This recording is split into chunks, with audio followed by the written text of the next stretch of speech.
The Anchor Hocking Glass Corporation brings you Crime Photographer.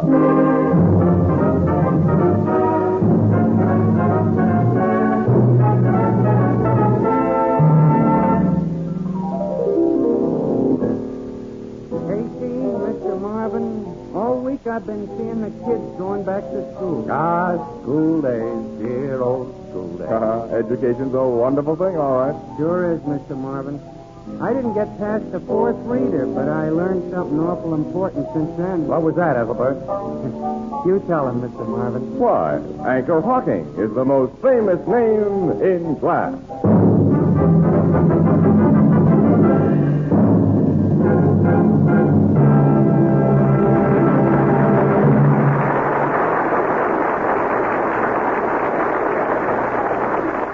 Good evening, ladies and gentlemen. This is Tony Marvin. Every week at this time, the Anchor Hocking Glass Corporation of Lancaster, Ohio, and its more than 10,000 employees bring you another adventure of Casey, crime photographer, ace cameraman who covers the crime news of the great city. Written by Alonzo Dean Cole, our adventure for tonight, Graveyard Gertie.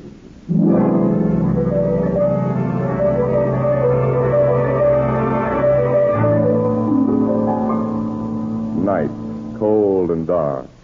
A road on the outskirts of the city, a dismal road. On one side, it's flanked by dilapidated, grimy houses, billboards, and vacant lots strewn with rubbish. On the other side is a cemetery. A familiar, battered-looking car approaches, and as it draws near... I can't figure out that new rattle, Annie. Listen to it. I've been listening. But, Casey, this poor old jalopy makes so many strange noises, it's hard to tell. Now, this is something new, Annie. Sounds like the battery support. Well, I'm going to pull up here and see if I can locate it. Well, you picked a fine place to pull up. In front of those cemetery gates. Oh, please. Graveyards don't bother me. Well, I don't like them. Especially at this hour. It's almost midnight, Casey. You see any spooks climbing out of the ground at the stroke of 12, Annie? Give a whistle. Here's what rattles. What? The license plate. There's a bolt all ready to fall out of it. Is that all? Yeah. Say, Annie, open the glove compartment. Will you give me the pliers? The flashlight. Yeah, okay. That's it. Won't take a minute. Midnight. Uh-huh. That's a good thing I stopped when I did. Another mile and this bolt would have fallen out. Hey, Casey. Huh? Something's moving among those tombstones. What? Where? Back there. I see. Behind that mausoleum. Now, coming this way. It looks like a woman. Hey, it is a woman. I suppose so, but she seems to be just floating among those graves, Casey. Floating, Annie. Not. She's simply walking very slowly and weakly. But why should any woman be walking in a graveyard at this time of night? Well, how should I know, Annie? Hey, Casey. What? The woman's figure sank out of sight behind that tombstone. Yeah, so it did. It looked as though she went into the ground. You know darn well she didn't, but I'm going to find out what she did. Casey, don't leave me alone here. Come on with me, then. Into that cemetery? Naturally. Well, okay, but I don't like this. Now, just open the gate. Careful, now don't stumble over one of these footstones. Oh, Casey, I don't like it here. Act your age, Annie. Yeah, but There. There's the tombstone where we saw her. then there's something behind it on the ground. A horrible black shadow. That's much more than a shadow. That's an old woman. Was it a real woman? Yes, a live one, too. Hey, come here. Yeah. Annie, I think she's fainted. Oh, Casey, this is terribly old. She's coming, too. What? Who are you? Now, take it easy, Mother. We saw you fall down in here. We came to help you. Hey, guess they had one of them spells.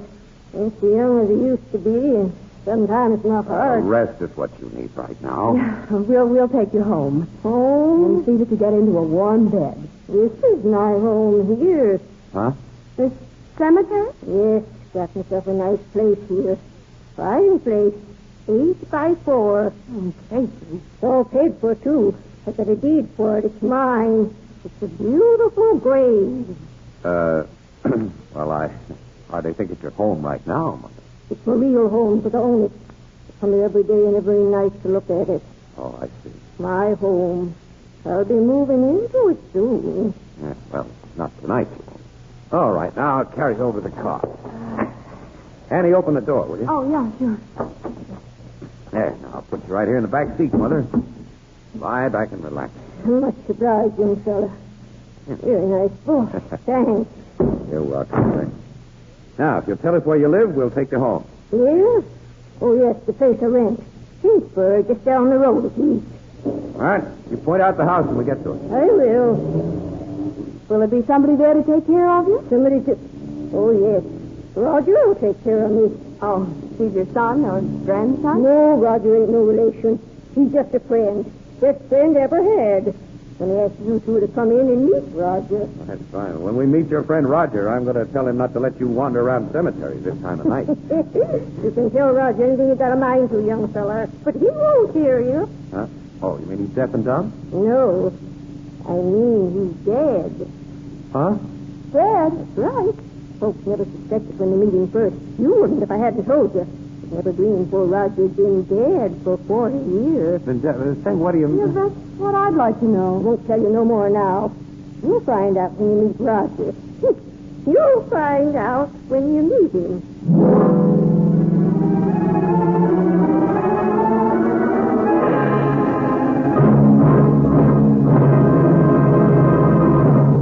Our story will continue in just a moment. Is that good? Beer right from the bottle. Ah, yes, indeed, Alex. Beer right from the bottle. And that's the only way to serve beer. Beer in glass bottles. For glass and glass alone can bring you beer that's brewery bright. Beer as it's meant to taste. Well, what about this bottle, Tony? It's a new kind of bottle. The Anchor Glass one-way, no-deposit bottle. You mean I don't have to take it back to the store, eh? No, sir. I don't have to pay any deposit. Not a cent. The Anchor Glass one-way, no-deposit bottle is so light, so compact, so inexpensive to produce that you pay no deposit of any kind. Never bother about empties. When it is empty, dispose of it as you would any other food container. And let's not forget, Tony, that this no-deposit container is made of glass. And glass never affects the taste or flavor of beer or ale. No wonder the Anchor Glass one-way bottle is sweeping America. Yes, Alex, for a perfect flavor, demand beer in glass bottles. For extra convenience, demand your favorite brand in the new Anchor Glass one-way, no-deposit bottle. A product of Anchor Hocking. The most famous name in glass.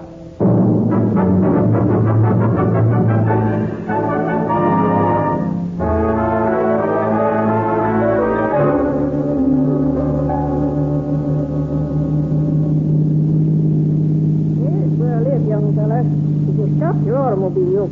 Okay. Terrible looking shanty, Casey. Yeah. All right, I'll help you out, Mother. All right, young fella. That ride was nice. Don't get to automobiles very often. I'm going to ride in one again pretty soon. When I leave this place I live in and go home. Fine, big black automobile's going to take me. And I'll be wearing a swell black dress and be resting in a box all lined with satin. So we'll take you to your door. Then you're coming in to meet Roger. Well, it's very late. I think we'd better be going. No. You've got to come in. I'll go ahead and unlock my door, light a lamp, and tell Roger. Casey, what are we getting into? That's Roger. Something the poor old woman imagines, Annie. Her mind doesn't run in very cheerful channels. To say the least. Casey, she's unlocked 3 different locks to open that door. Yeah, one of her eccentricities, I guess. You young folks, got the lamp lit. I told Roger.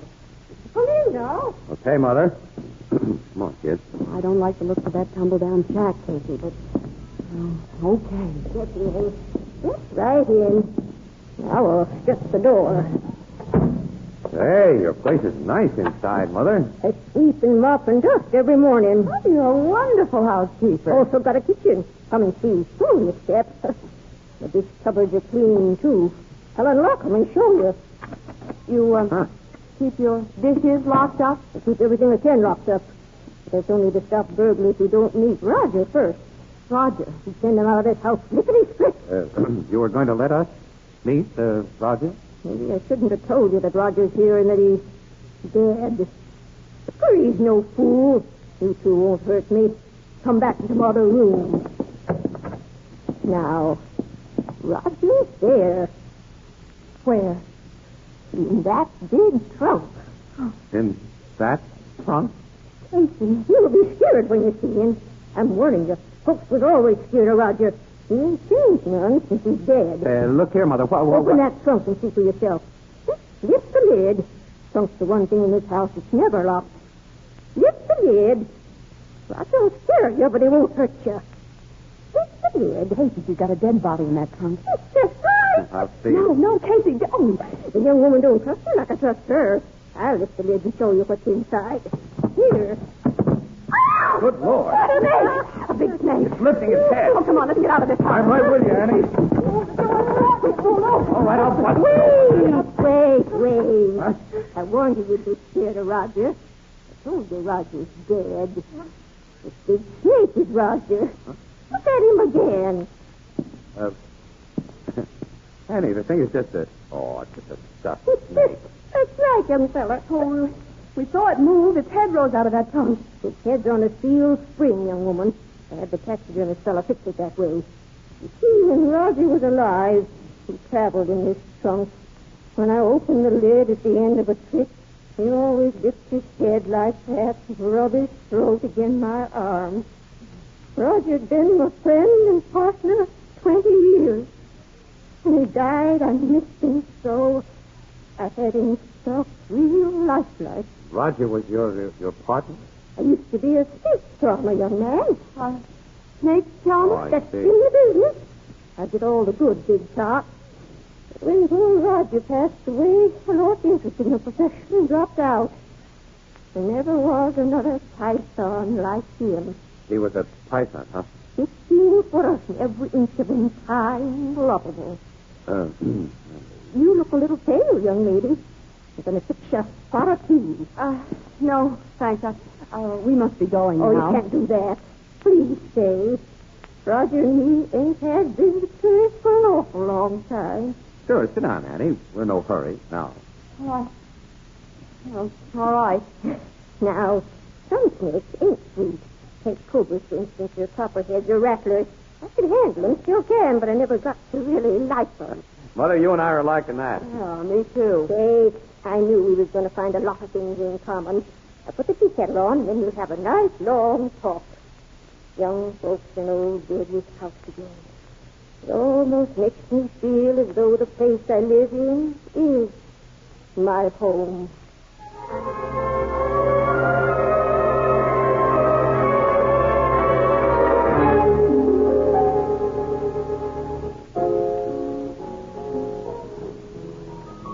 You and Miss Williams stayed up half the night with that old lady, huh, Casey? Sure did. We got a big kick out of it, too, Ethelbert. We had so many interesting things to talk about. Old circus days and the gay 90s. It was a wonderful evening. Outside of Rogers. Oh, don't mention him. I'll never get over that shock. Snake. Poor old woman living alone with a stuffed snake. Yeah, wandering around that cemetery. You know, I found out that people in the neighborhood call her Graveyard Gertie. She's had nothing to live for except the prospect of a decent funeral. You say she's managed to put enough dough away for that? Yeah? Skimped and saved a few dollars here and there. Casey sold Burke, our city editor, on the idea of playing old Gertie up in a Sunday feature for which he'll be paid. Paid? Sure, for letting me take pictures and for giving Miss Williams an exclusive interview. How much will your city editor pay us? Well, the typewad said $100 was his limit. But Casey got him up to $300. Hey, that'll look like $1 million to the old gal. Mm-hmm. And we're going to call on her with the check tomorrow morning.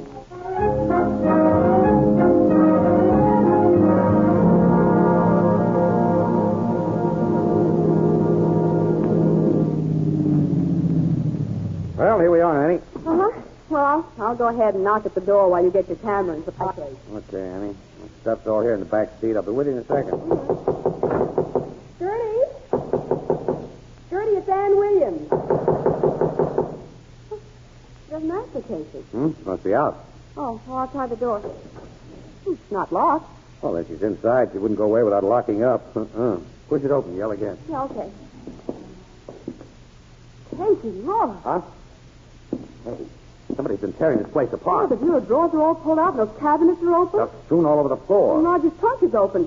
Ooh, that awful head sticking Well, out. never mind the stuffed snake. Where's the old lady? Well, she's not in this room. Wait, I'll look in the kitchen. Yeah, okay. Well, she's not in here. Annie, these kitchen cupboards have been opened, too. Look, everything she's kept locked has been unlocked, Annie. Nothing broken open. Well, she wouldn't give up her keys unless... Yeah. What I'm afraid of. Oh, Casey. I don't see any blood stains, no sign of it. Wait a minute. Hey, look here on the floor. Yeah, a piece of mud. That's clay. Well, don't touch it. It may be a lead for the police. Yes. Yeah, the cops don't like to find things monkeyed with. Annie, go find a phone. Call the cops. Get Logan. Oh, Captain Logan's Homicide Bureau. We have no murder to report. I've got a hunch, Annie. Get Logan.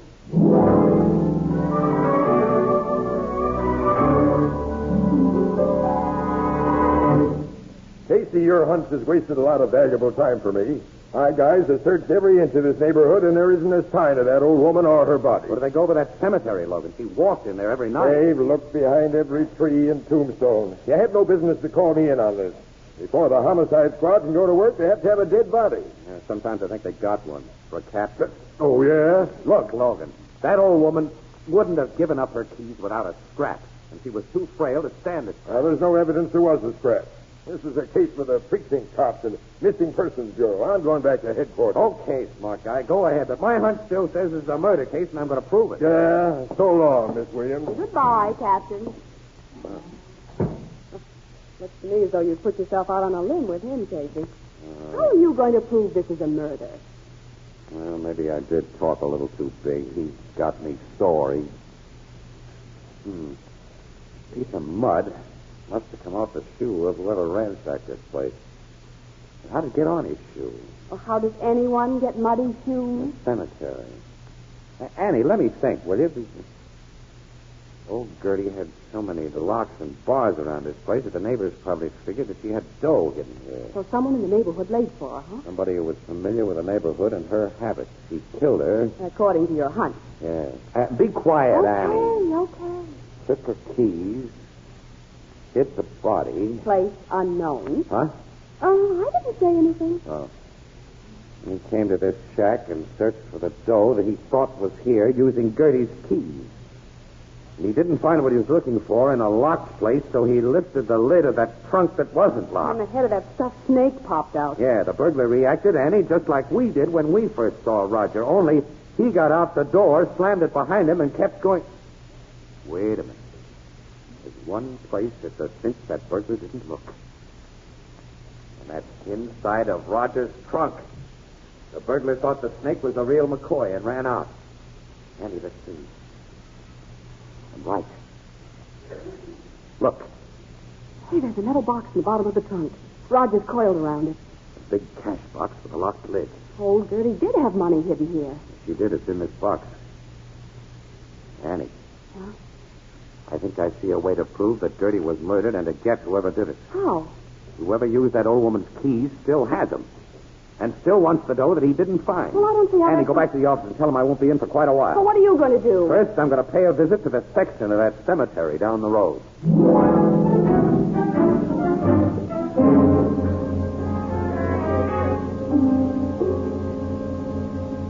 Yes, Mr. Casey, I know old Gertie. She's been a familiar figure around this cemetery. Of course, you know she's disappeared, Sexton. Kramer's the name.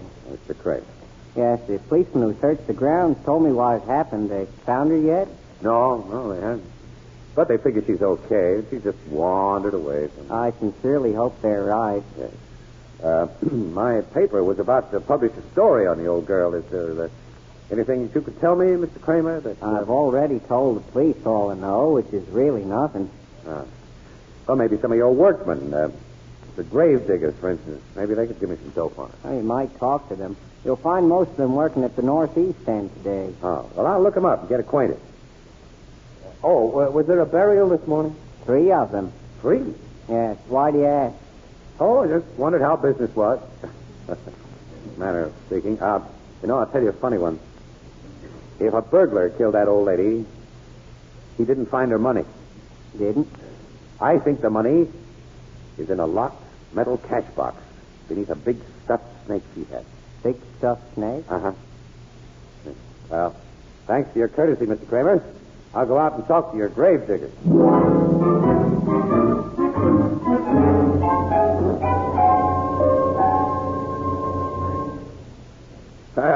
You fellas have really been swell letting me interrupt your work and telling all you know about old Gertie.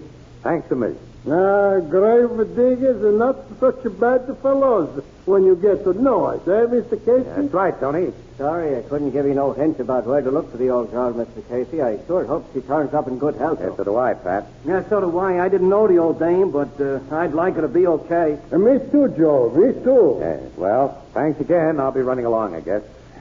Oh, since you knew old Gertie, that is all except Joe here, I'll tell you a funny one.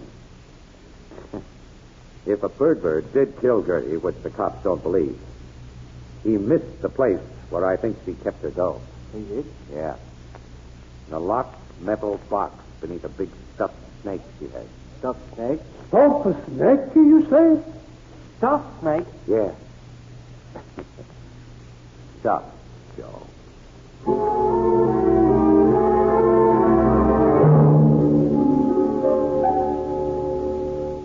Casey, what makes you think the murderer will come to old Gertie's house tonight? I invited him to come. See, I talked to him today. You talked to him? I think I did. I think he's a guy named Joe. That's identifying him for me. I also think I know where he hid the body, Logan. Huh? Where? I'll tell you. But first, look. First, you've got to agree to follow a plan that I've laid out. Now, is it a deal? All right, Casey, it's a deal.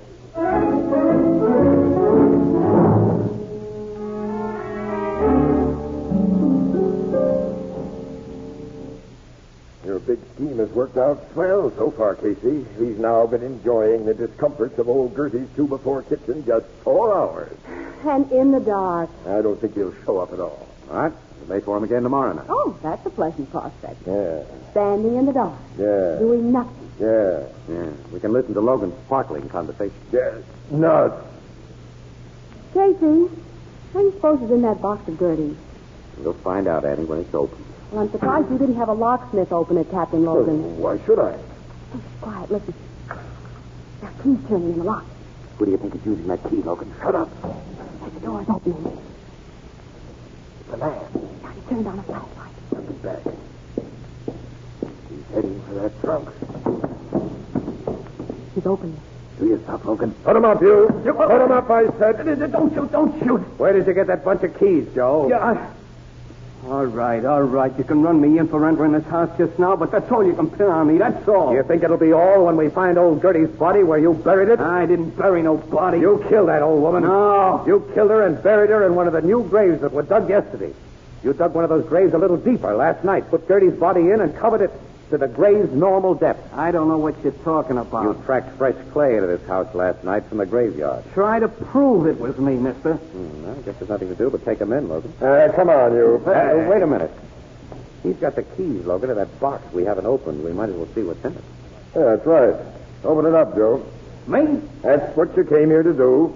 All right. So you got an attempted burglary rap against me. So what? So open that box. Okay, anything to oblige you, copper. And I'll open it up and take out what's inside. Okay, What's the matter?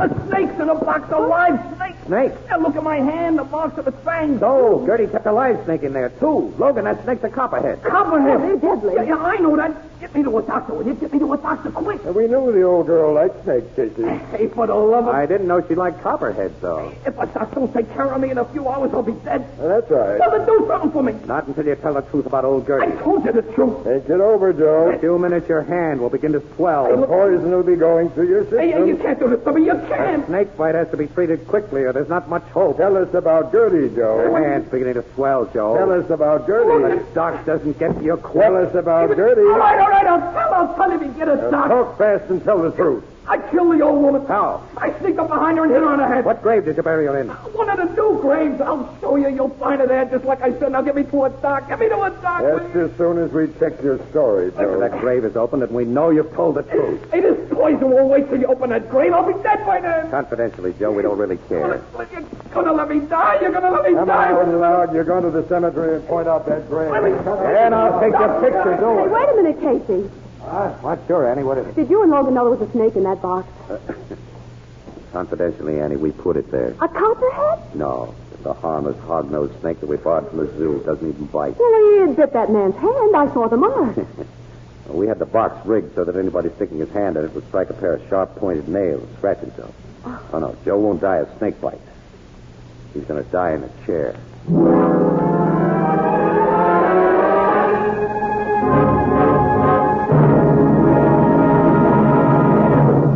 We'll join the crowd at the Blue Note in just a moment. Here's an interesting experiment. Take a sunburst crystal pitcher, set it down on a fine linen tablecloth, and then ask anyone to guess what this pitcher should cost. Well, guesses would run up to very large sums of money. Many, many times as much as this sunburst crystal pitcher actually costs. Yet, believe it or not, you can buy this beautiful 2-quart sunburst crystal pitcher for only 50 cents, or slightly more in distant cities. It has the same diamond-like sparkle you see in the most costly hand-cut crystal, the kind of crystal that's handed down for generations as a family heirloom. Yes, here is truly an amazing bargain, a really great value. Now, you'll find this sunburst crystal pitcher and other equally great sunburst crystal values at any retail store selling household glass. Ask for sunburst crystal by name. You'll recognize the traditional sunburst pattern immediately. Sunburst crystal is a product of Anchor Hocking, the most famous name in glass.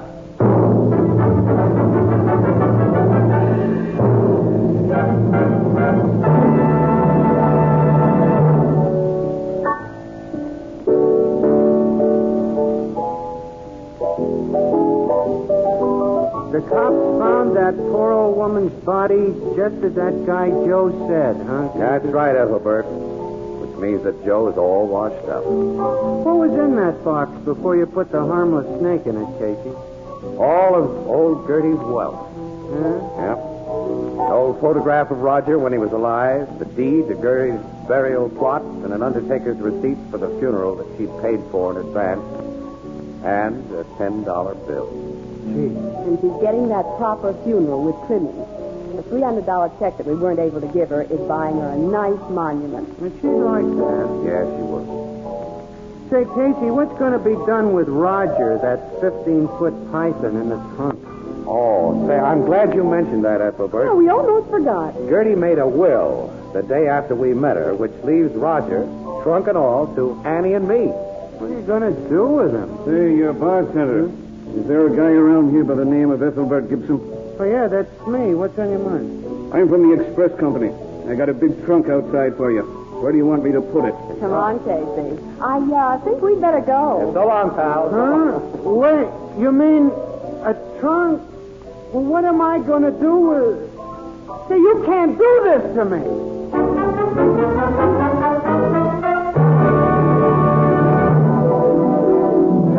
Crime Photographer, starring Stotts Cotsworth as Casey, is brought to you each Thursday by the Anchor Hocking Glass Corporation, makers of Fire King Oven Glass, Anchor Glass Containers, Anchor Caps and Closures, all products of Anchor Hocking, the most famous name in glass.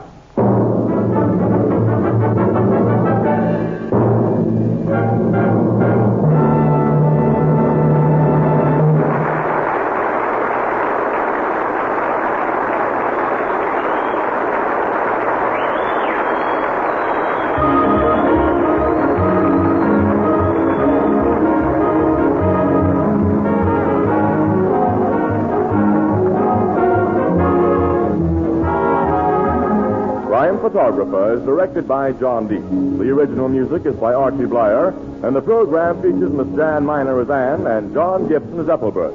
Herman Chittison is the Blue Note pianist, and Gertie was played by Abby Lewis. This is Tony Marvin saying goodnight for the Anchor Hocking Glass Corporation of Lancaster, Ohio, with offices in all principal cities of the United States and Canada. Thursday night on CBS is the biggest show in town. So stay tuned for exciting dramatizations on Reader's Digest Radio Edition, which follows immediately over most of these stations. This is CBS, the Columbia Broadcasting System.